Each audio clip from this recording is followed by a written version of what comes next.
Hello friends, my name is रॉथर journalist my name again. आज हम बात करेंगे यूपीएसडब्ल्यू की काउंसलिंग की।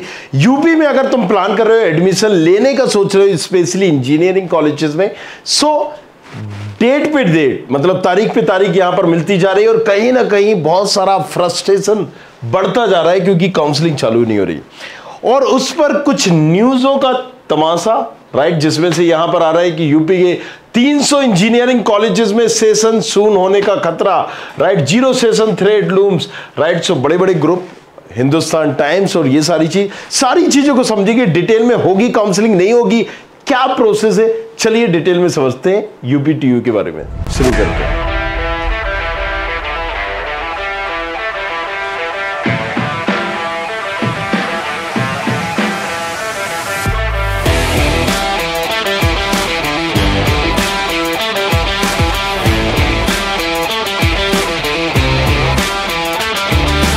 कई स्टेट की काउंसलिंग हमारी हो चुकी है, भले वो हम जोसा की बात करें वो हो चुका है, सीसेप भी हो चुका है, एमपीडीटी भी लगभग खत्म हो चुका है और बहुत सारे स्टेट की भी।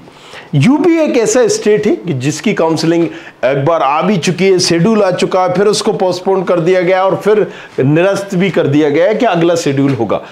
अब सबसे बड़ा सवाल यह है कि जाहिर सी बात है यूपी में काफी सारा बच्चा यहां पर देखता है इंजीनियरिंग कॉलेजेस और कई अच्छे कॉलेजेस हैं भी, आईआईटी, केएनआईटी, बुंदेलखंड, या इसके अलावा प्राइवेट में भी हम बात करें तो Ajay Kumar Garg, JSS, right, KIET, ABS, IMS, GL Bajaj, Galgotia और आरईसी के तमाम कॉलेजेस। इन कॉलेजेस में एडमिशन लेने के लिए एक होती है प्रोसेस यूपीएसडब्ल्यू की काउंसलिंग। ये एक स्टेट काउंसलिंग है, जैसे कि आप बात कर रहे होते हो यूनिवर्सिटी की, एचबीटीयू, मदन मोहन मालवीय, ये भी यूनिवर्सिटी, इसकी काउंसलिंग अलग हो रही होती है यूनिवर्सिटी लेवल की।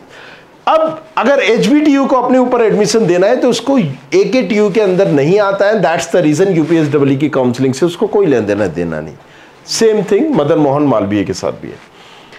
यूपी में अगर बाकी कॉलेजेस लेना है तो आपको यूपीएसडब्ल्यू जिसकी हम बात कर रहे थे इस काउंसलिंग में अपीयर होना पड़ेगा। हुआ असल में क्या है कि एग्जैक्टली बहुत सारे ऐसे कॉलेजेस हैं, राइट, प्राइवेट कॉलेजेस की अगर हम बात करें जिन्होंने नई नई ब्रांचेस इजाद की थी। इजाद करने से मेरा मतलब ये है, तात्पर्य ये है कि किसी ने CSAI, cyber security, cloud technology, business system, right, इस तरह की ब्रांचेस को इंट्रोड्यूस किया। इन ब्रांचेस को मान्यता नहीं मिली, राइट, जिसके पास था पैसा उसने बेवजह इसको खींचा, राइट, बाहुबलियों ने, ओनरों ने, एंड दैट्स द रीजन जिनको मान्यता नहीं मिल पाई तो यूपीएसडब्ल्यू की काउंसलिंग डिले पे डिले होती रही। काउंसलिंग डिले हो गई और अभी भी वो अब बहुत ज्यादा डिले हो चुकी है और उलझ भी चुके हैं एंड दैट्स द रीजन इस तरह की न्यूज काफी सारी आ रही है कि जीरो सेशन मतलब क्या है, इस बार एडमिशन नहीं होगा। अगर आप पेपर घुमा फिरा के बात करेंगे या खोलेंगे तो आपको इस तरह की न्यूज दिखाएगी, मंडरा रहा है खतरा, ये वो फला ढमका, ये तमाम चीजें। लेकिन देखिए एक रियलिटी से भी आपको कहीं ना कहीं रूबरू होना पड़ेगा। रियलिटी इज द सेंस, अगर हम बात करें विदाउट एडमिशंस क्या सारे कॉलेजेस की सीटें खाली रहेंगी, जो कि पॉसिबिलिटीज नहीं है। ये जरूर है जिनको नई मान्यता की वजह से, क्योंकि बहुत सारे कॉलेजेस को जिन्होंने सीटें इजाद की थी, नई नई बढ़ाई थी, नई, बहुत सारे कॉलेजेस क्या करते हैं ना कि जैसे पता है कि सीएस से रिलेटेड बच्चा ब्रांच मांग रहा है, सीएस ब्रांच के लिए पैसा भी देगा, तो प्राइवेट कॉलेजेस यार देखो अर्न करने बैठा है, उसको मतलब नहीं है सिविल, मैकेनिकल, इलेक्ट्रिकल से बहुत सारे कॉलेजेस ने अपनी ब्रांचेस भी सिलेंडर की थी और सीएस से रिलेटेड ब्रांचेस को भी इंट्रोड्यूस किया था अपने कॉलेजेस में। कई कॉलेजेस ने नई नई ब्रांचेस भी लेके आए जब उन्हें पता चला अच्छा एआई चल रहा है, मशीन लर्निंग चल रहा है, साइबर सिक्योरिटी चल रहा है, क्लाउड टेक्नोलॉजी चल रहा है, बिजनेस सिस्टम चल रहा है। इस तरह की ब्रांचेस को, आईओटी ब्रांचेस को, राइट, एनालिटिक्स को, इन तमाम ब्रांचेस को इंट्रोड्यूस किया। लेकिन मान्यता नहीं होने की वजह से उनको प्रॉपर एक कहीं ना कहीं सीट जो है परमिशन नहीं मिल पाई कि आप एडमिशन दे सकते हो। इसी वजह से काउंसलिंग डिले हुई। अब अगर यहां पर काउंसलिंग होना स्वाभाविक है, काउंसलिंग होगी ही। अगर आप इस तरह का हो रहे हो तो आप अपने आप को पैनिक कर रहे हो। यह जरूर होगा कि काउंसलिंग डिले होगी और जो नई सीटें हैं उनको निरस्त कर दिया जाए। उसके लिए जीरो सेशन पॉलिसी अपनाई जाए, मतलब किसी तरह की कोई काउंसलिंग नहीं होगी, जीरो सेशन, राइट। नई ब्रांचेस में जो जिनको अभी तक प्रॉपर मान्यता नहीं मिल पाई है या जिनमें असमंजस है, लेकिन जैसा कि पुरानी सीटें थी, पुराने जहां पर थी, अगर हम बात करते हैं आईआईटी चाहिए, केएनआईटी चाहिए, बुंदेलखंड चाहिए, तो जो इनमें पुरानी ब्रांचेस हैं, सीएस है, राइट, आईटी है, ईसी है, तो जाहिर सी बात है इसमें तो एडमिशन लेना होगा, किस बेसिस पे देंगे? कोई भी नया क्राइटेरिया बनाएंगे तो आप कोई एग्जाम तो दिला नहीं सकते, जेडब्ल्यू के मेन के आधार पर ही लेना पड़ेगा। सो नई सीटें नहीं आएंगी बट पुरानी सीटों पर एडमिशन होगा। जी हाँ, तो बहुत सारे हम भी न्यूज़ देख रहे थे, कई बच्चों ने मैसेज किया कि सर इस पे बताइए, तो आपको पैनिक नहीं होना है। और आई कैन अंडरस्टैंड, क्योंकि यूपी में बहुत सारा बच्चा है, हम जैसे अदर स्टेट की कवर करते हैं, तो नाउ यूपी की भी अब मैं यहाँ पर फोकस मेरा रहेगा। आपको एक एक चीज का गाइडेंस मैं यहाँ पर दूंगा प्रॉपर, और किस कॉलेज में जाना चाहिए, नहीं जाना चाहिए, कौन से कॉलेज को चूज करना चाहिए, किस रैंक पर, ये भी हम बताएंगे। और जैसे कि हमने बताया था, जो आपने पूछा तो हमने यहाँ पर प्रेडिक्टर भी बना दिया था।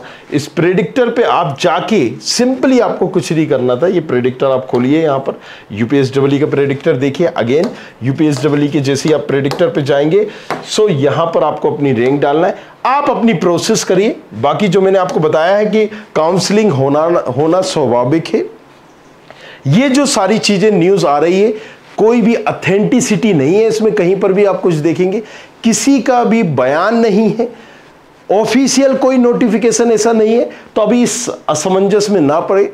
जाहिर सी बात है, एज ए यूट्यूबर, अलग अलग यूट्यूबर्स भी इसमें अभी कूदेंगे, बताएंगे कि भाई ये होगा वो होगा, और जाहिर सी बात है व्यूज सबको चाहिए, टीआरपी सबको चाहिए, and that's the reason they are doing this thing. जहां पर भी थोड़ा सा क्लियरिटी नहीं होती, असमंजस नहीं होते, इस तरह की न्यूज़ वगैरह आती हैं। जेई के मेंस के टाइम पर भी यही आया, बाकी टाइम पे भी देखेंगे तो यही सारी चीज़ हुई। पैनिक नहीं होना है, राइट? अगर आप इस चैनल पे हो तो इसमें आपको सारी अपडेट मिलती रहेगी। यूपीएसडब्ल्यू इस प्रेडिक्टर में आपने डाला 80,000 रैंक, देखिए कितना इजी मैंने बना दिया था। ओपन कैटेगरी आपने एग्जाम सेलेक्ट किया, अगर आप यूपी से होम स्टेट कर दीजिए, बाहर से हैं तो आप अदर स्टेट कर दीजिए। राउंड पूरा ही देख लीजिए, कौन से राउंड में 80,000 की रैंक में कौन सा मिल रहा है, बुंदेलखंड में, कौन सा शिफ्ट 1 में, शिफ्ट 2 में, और ये भी आपको पर्टिकुलर बता देगा किस कॉलेजेस में, अगर शिफ्ट 1 में मिलेगा या शिफ्ट 2 में। शिफ्ट 1 में मिल रहा है ईसी ब्रांच 80,000 की रैंक में 73,000, ये पर्टिकुलर अगर हम बात करें, लास्ट ईयर भी इस कॉलेजेस की 80,300 गई थी क्लोजिंग, पिछले साल भी कितनी गई थी ये भी बताएगा। Ambedkar institute of right Kanpur का जो है अजय कुमार गर्ग, इसमें आपको मिल जाएगी कंप्यूटर साइंस शिफ्ट 1 में, इसकी क्लोजिंग भी यहाँ पर क्लियरली दिखा रहा है। आईआईटी लखनऊ में अगर चाहते हो सिविल इंजीनियरिंग मिल जाएगी, कमला नेहरू केएनआईटी में, केआईईटी में, कृष्णा में, राइट? कृष्णा की 2 कॉलेजेस हैं, बार बार मैं इंट्रोड्यूस कर देता हूँ, यूनिवर्सिटी और ये मे बी अब वो इस बार पार्टिसिपेट ना करें, बट यहाँ से देख सकते हो। आपने कहा नहीं मेरी 80,000 रैंक नहीं, मेरी रैंक है 1,80,000, आप 1,80,000 डाल दो, जस्ट एक्सप्लोर कर लो।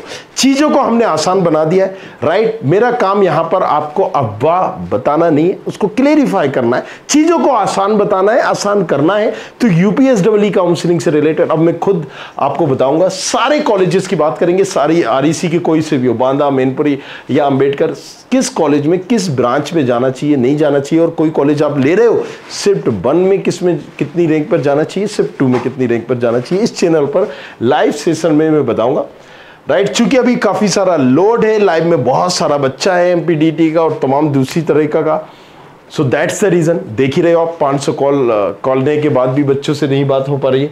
सो अगेन इस पर मैं कोशिश करूंगा लाइव से आऊँ, आपको सारी चीज़ें बताऊं, आप फोकस करिए, बने रहिए इस चीज़ में। सो 1,80,000 के रैंक पे आपको क्या मिल रहा है, ये आपने गलगोटिया मिल रहा है, अजय कुमार गर्ग का आर्टिफिशियल इंटेलिजेंस मिल रहा है, जीएल बजाज, सो आईएमएस चाहो, जीएल बजाज चाहो, गलगोटिया चाहो। बहुत सारे बच्चे बोलते हैं सर कॉलेजेस डिफरेंस बताओ, तो देखो कई कॉलेजेस में बहुत फर्क होता है, लेकिन जैसे मैंने ये 3 कॉलेजेस बताए, Galgotia, right, IMS, GL Bajaj, इसमें ज़्यादा डिफरेंस नहीं है। आप अपनी लोकेशन के हिसाब से इनको 3 कॉलेजेस को देख सकते हो। लेकिन यस, गलगोटिया अजय कुमार गर्ग में बहुत डिफरेंस है, जेएसएस में बहुत डिफरेंस है, एबीएस में डिफरेंस है। सो इन सारी चीज़ों को भी हम डिटेल वाइज समझाएंगे। बाकी प्रेडिक्टर का यूज़ करो, देखो, जाके समझो, कुछ और पूछना है चैनल को सब्सक्राइब करो, बने रहो, शेयर करो अपने तमाम कलीग दोस्तों के साथ जो पैनिक हो रहे हैं, सिचुएशन को नहीं समझ रहे, राइट? सो यहाँ पर आओ, सारा सॉल्यूशन मिल जाएगा। Thank you very much, thanks a lot, मिलते हैं नेक्स्ट वीडियो में। I hope you like this video. For more such videos, keep watching our channel and do not forget to like, share and subscribe.